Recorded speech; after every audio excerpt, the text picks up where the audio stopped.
Hello everyone and welcome back to Stepmum Space Listener Questions with me, Katie South, where each week I take one of your questions and talk it through here, not just to reassure you, but to help you understand what might actually be happening underneath. As always, the names are anonymised, but the feelings and situations are very real. Now this week's question comes from Zoe. She says, I've been with my partner 6 years and I still feel like a guest in my own home when his kids are here. I change what I say, where I sit, how I behave. It's been 6 years. Is this just something stepmoms have to accept? I'm going to answer this really clearly, Zoe. No. Does becoming a stepfamily require adjustment? Yes, of course it does. Two households coming together will stretch everyone a little. But feeling like a long-term visitor in your own home 6 years in is not something you're meant to quietly get used to. You say you change what you say, where you sit, how you behave, and those things are not little things. It's not just being thoughtful, it's really editing yourself. And when you find yourself repeatedly editing who you are in your own space, it tells us that something hasn't quite settled in the family system. Now, when I shared this question, many of you wrote to me saying, I don't know the answer, but I have the same problem. So I really hope this episode's going to be helpful for lots of you. One person wrote back to me and said, well, it's normal to adapt. You're never quite the same again. And there is some truth in that, right? Stepfamily life does change you. It challenges your identity and it stretches you emotionally. But there's a difference between evolving and slowly disappearing. Somebody else wondered whether the children might feel that they're adjusting too. And yes, possibly. It's a really, really fair point. Homes are systems. Everyone finds their footing at different times. But after 6 years, this isn't early stage nerves. It's something else. This is what I call chronic adjustment.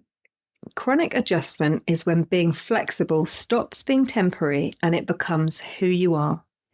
It usually starts in a very understandable way. You're careful, you want the relationships to work in your new family, you don't want to overstep, and you really want your stepkids to like you. You're aware that they existed as a family before you, so you soften, you tread lightly, and you offer up, frankly, a more palatable version of yourself. That makes sense in the beginning, but if nobody consciously rebalances things, that careful mode can just stay. And over time, it becomes automatic. You stop thinking, I'm just finding my place. And instead it becomes, well, this is how I am when they're here. You orient outward all the time. Are they comfortable?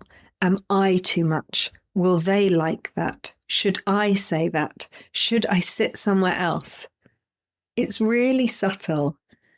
Often nobody else notices, except maybe your partner who tells you with good intention, just relax. But you can't, because your body notices your outward orientation.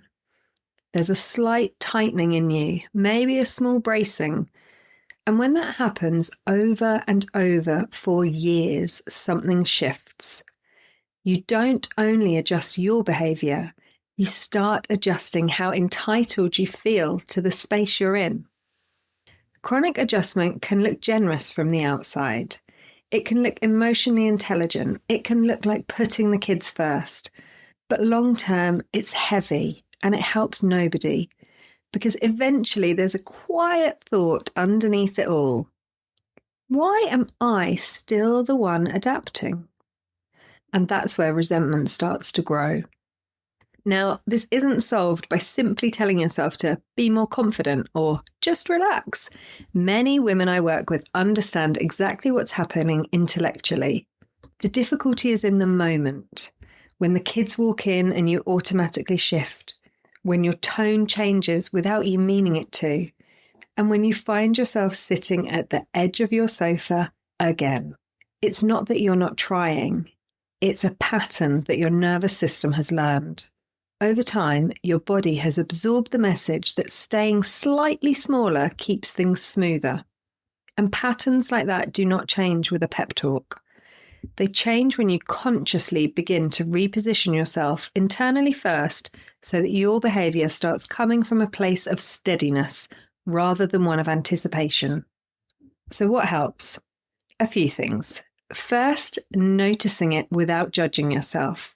Chronic adjustment often starts as something really sensible. You are trying to be thoughtful, so we don't shame it, right? We understand it. Second, separate actual threat from anticipated discomfort.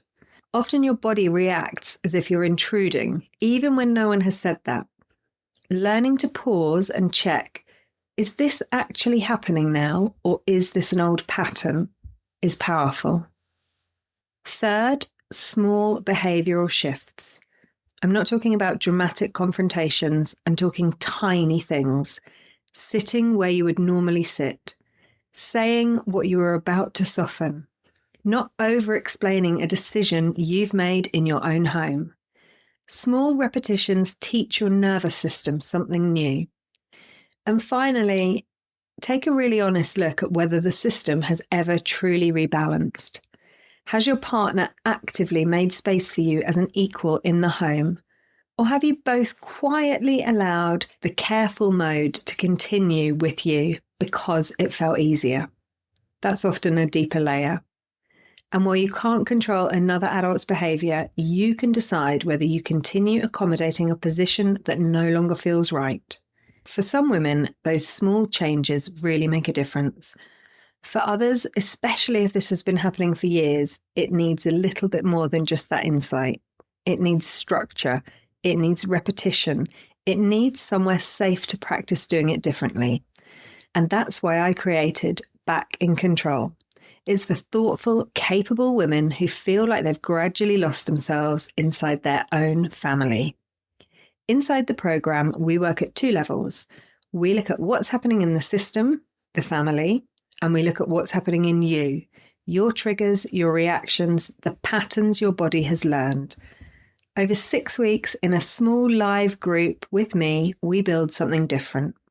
The ability to be yourself, the calm, relaxed version, the one you enjoy being. Less feeling on edge, less walking on eggshells, and more living in the way that feels right for you. For some women, that means stepping out of chronic adjustment. For others, it means learning how to stay calm when dynamics flare. But the common thread is this: you stop living in careful mode. So to Zoe, who sent in today's question, no, this isn't something you simply have to accept. Bringing 2 families together requires flexibility, not for you to erase who you truly are. If you've recognised yourself in this episode and you're tired of just coping, Back in Control starts in April. It's for women who want to stop living on edge and start feeling anchored again in their own home. I've popped a link in the show notes, or you can read more by searching Stepmum space Back in Control. And if you're unsure what support is right for you, book a clarity call with me and we'll talk it through. I'll be back next week with another listener question. Till then, take care.